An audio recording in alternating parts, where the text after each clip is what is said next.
咁有一個朋友，咁佢就問問題啦。男嘅遠測，遠測，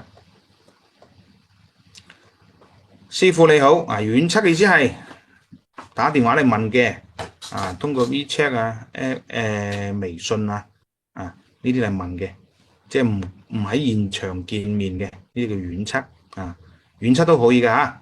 所以你唔好認為我冇時間揾師傅咁你有冇時間打電話有冇時間留下啲信息都可以問嘅。好，我想問濕脈呢位朋友，我嗰袋用黑色膠袋入住嘅人仔即係人民幣起碼唔見咗5年，大佬唔見咗5年你先去揾，有冇搬過屋先？如果搬過屋就大鑊啦，就唔知揾唔揾到啦。咁應該就冇搬過屋嘅當時帶返屋企後，收起櫃入邊，還是床底已經忘記咗放邊度。你講有幾大啫？成個莊園咁大你嚟間屋，如果話黑色嘅膠袋咁明顯嘅嘢，又裝住人仔，唔係放喺櫃嗰度，就放喺床底嗰度，或者成間屋都俾你炒暈晒嘅。但當時2年後再揾，已經揾唔到啦。咁究竟喺邊度呢？請問是否可查到仍喺屋企呢？仲係俾太太親家攞咗呢？定係當堆填區咁掉咗呢？呢個就好玩啦。一般呢唔見咗錢喎，睇乜嘢咁我哋好多時候呢做預測呢，人呢一般都係日光落宮就代表人咯。咁佢呢個人落喺邊度？落喺呢度。啱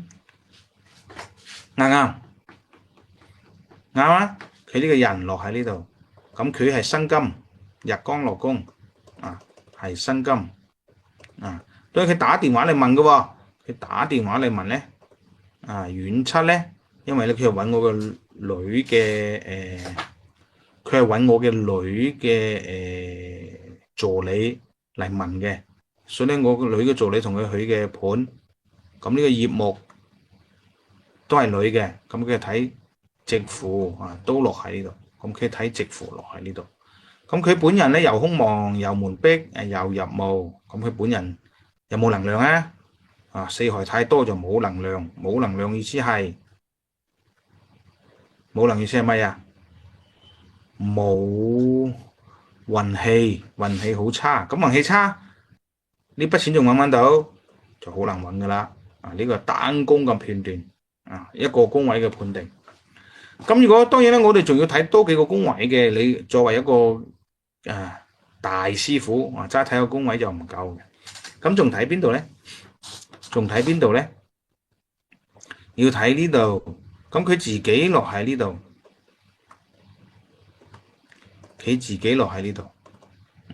呢度佢係甲木嚟嘅。咁甲木克者為財，有冇戊土有冇己土咧？佢呢個戊土己土，其中呢個係落喺呢度，落喺個隱幹嗰度。隱幹意思係喺出邊，錢銀喺出邊。錢銀喺出邊，呢個第一個。錢銀喺出邊。咁呢個錢銀喺出邊咧，將佢打開落嚟呢度。呢個宮位啱好係開門所在。開門咧又一般都唔見咗嘢睇開門。一般唔見咗嘢都係睇開門。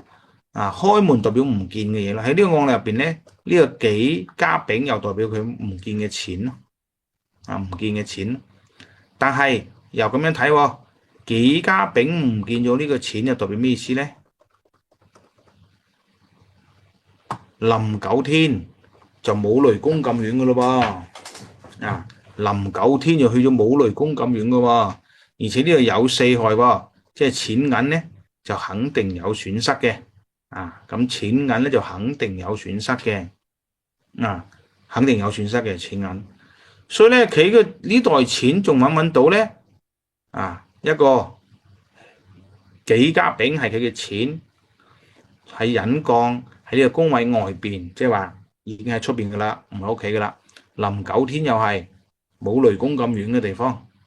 申金咧又有呢個四害就代表錢銀嘅損失所以咧可唔可以揾到？好難揾到。咁佢自己係甲木，咁佢嘅對象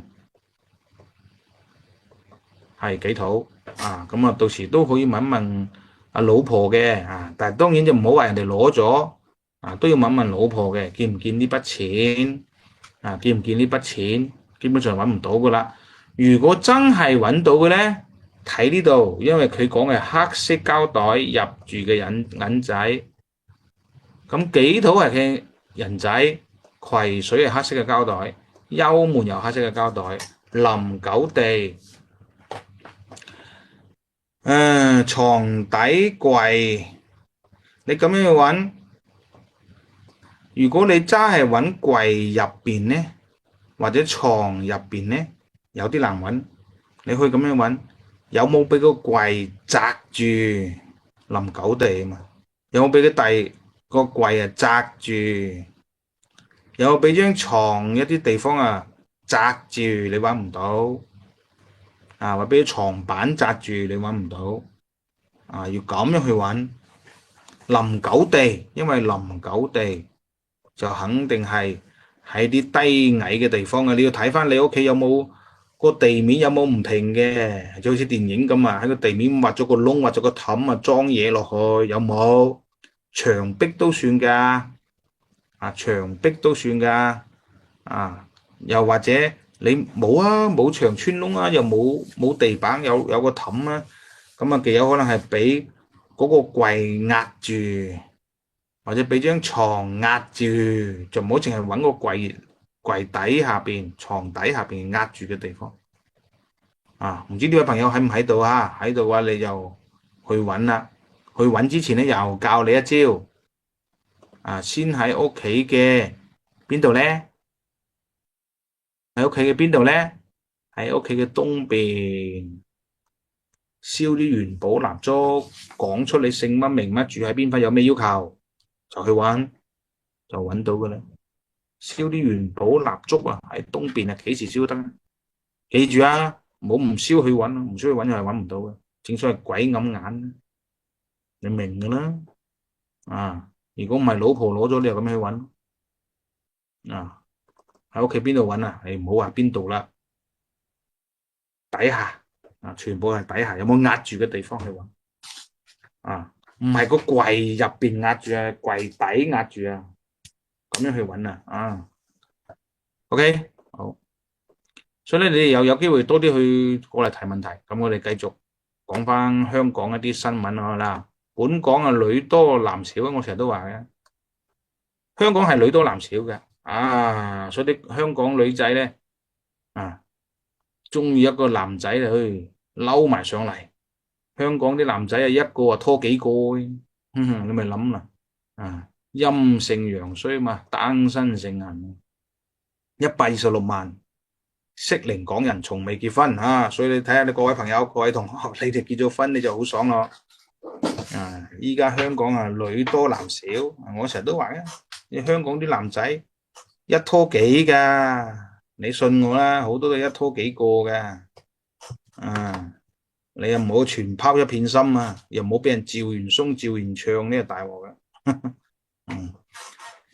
陰盛陽衰所以好多時候咧，我哋識男仔又好識女仔又好識男仔又好識女仔又好其實咧我哋咧都要小心嘅都要小心嘅因為咧男女比例失衡咁婚姻觀念轉變經濟壓力疊加咁更加唔結婚好多都更加選擇單身所以好唔容易識得個男仔，或者好唔容易識得個女仔咧都係要注意嘅。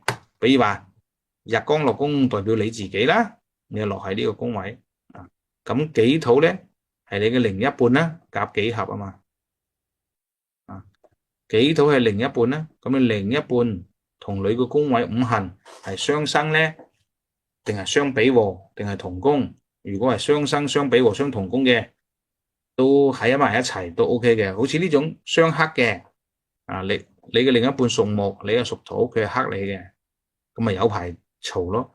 甚至係相沖嘅何止有排嘈啊，仲有排打交添喎，所以一定要注意啦，一定要注意啦，另外咧，如果深入嚟睇咧，又可以睇到好多嘢嘅。你係日光落宮係甲木，咁對方係己土，咁你係甲木，戊土又係錢，己土又係錢，你同人哋行埋一齊，為咗錢啫。咁對方咧同你行埋一齊咧，都係為咗錢咧。對方係己土，咁壬水又係佢嘅錢啊嘛，所以對方同你行埋一齊，又係有啲經濟嘅目的啫。所以你自己睇清楚咯。男多女少女多男少睇清楚啊！一對兒女身亡，父親割頸昏迷，又是造孽咯燒炭死，死唔死咧？所以我成日都講啦，好多時候廣東道呢度，廣東道，所以我成日都講無論有咩壓力都好，一定要識得去化解比如話有啲咩諗唔開嘅，咪揾一啲算命師傅八字師傅甚至法科師傅傾訴下咯。你去揾到我噶嘛？揾到我傾訴下咯，我會話俾你聽，未來你仲有冇希望？我會話俾你聽噶嘛，肯定有希望噶嘛。第二，未來要做啲咩嘢？要防範啲咩人，防範啲咩事，就會使到你更加順利。我肯定會話俾你聽噶嘛。好多種方法都可以幫你做噶嘛。所以咧，無論有咩壓力都要揾人傾訴最好係揾啲師傅嚟傾訴，呢係第一個。第二個咧，你就算唔揾人傾訴咧，都多行下街，多行下公園唔好日日屈喺屋企嗰度。第三咧，有咩事情多同屋企人商量，多同屋企人溝通唔可以採取啲極端嘅行為。已經講得好明噶啦，冇話我沉氣啦。咁你睇一個人點樣係有壓力咧？呢個白虎落宮係最好嘅一個指標比如話喺呢個案例入邊，如果你去做預測去問嘅，日光落宮代表你自己，你落喺呢度，你已經有四害嘅啦，心驚驚啦，為咗錢銀已經好唔開心啦。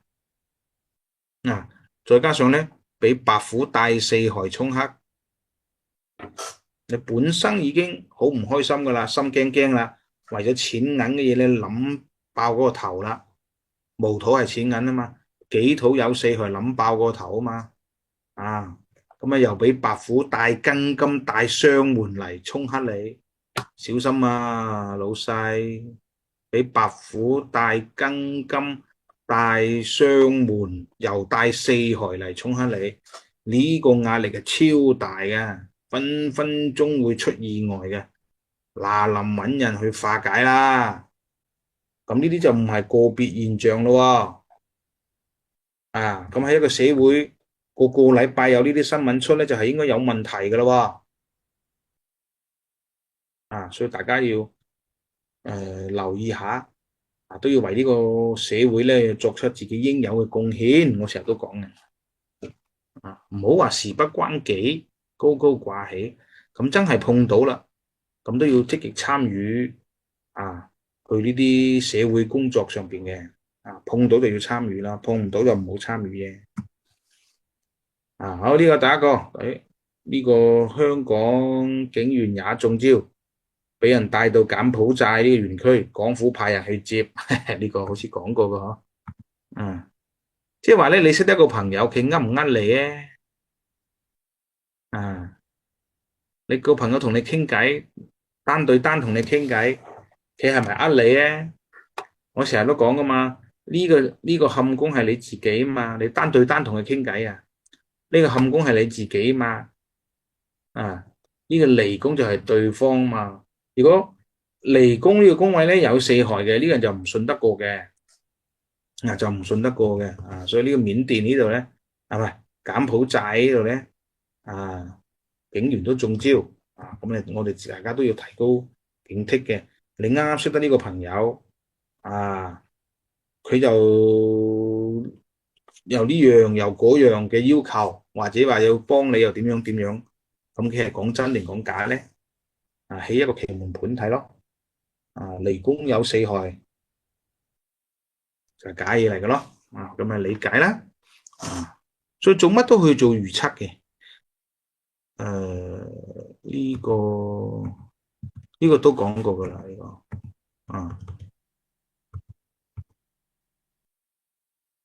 OK，好，我哋繼續講啦。繼續啊。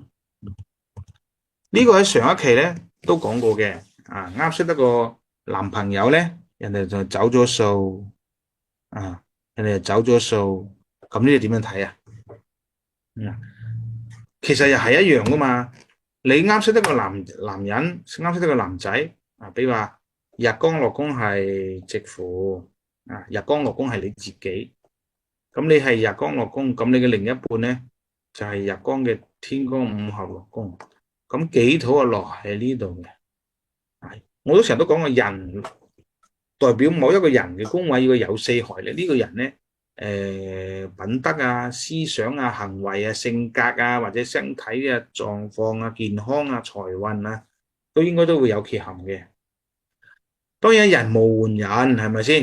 你自己宮位你夠有四害啦，咁對方宮位都有四害，有咩咁出奇啫？但係如果對方係沖克你嘅，咁基本上就要小心啲啦。基本上咧就要小心啲啦。OK， 好。咁呢個香港小姐競選呢度咧，咁我哋都已經出咗呢個結果噶啦。就我呢個意思係想話俾你聽，其實呢個香港小姐競選咧，我哋係早幾期佢啱初選嘅時候咧，有100個佳麗嘅時候咧，其實我哋已經通過奇門遁甲預測咧，將呢個9號、7號、13號，其實係預測咗喺入邊嘅。你哋可以睇翻以前嘅嗰啲片。睇翻以前嘅嗰啲片。呢個其實我哋都早即係早一排啱啱出100個佳麗嘅時候，其實我哋都預測過嘅。當時都預測過嘅。所以我成日都講啊，奇門遁甲係乜都可以測嘅啫。你哋夠膽用就係噶啦，跟啱師傅你大膽用就係噶啦。OK，咁今一期咧就講到呢度。咁下次我哋再見啦。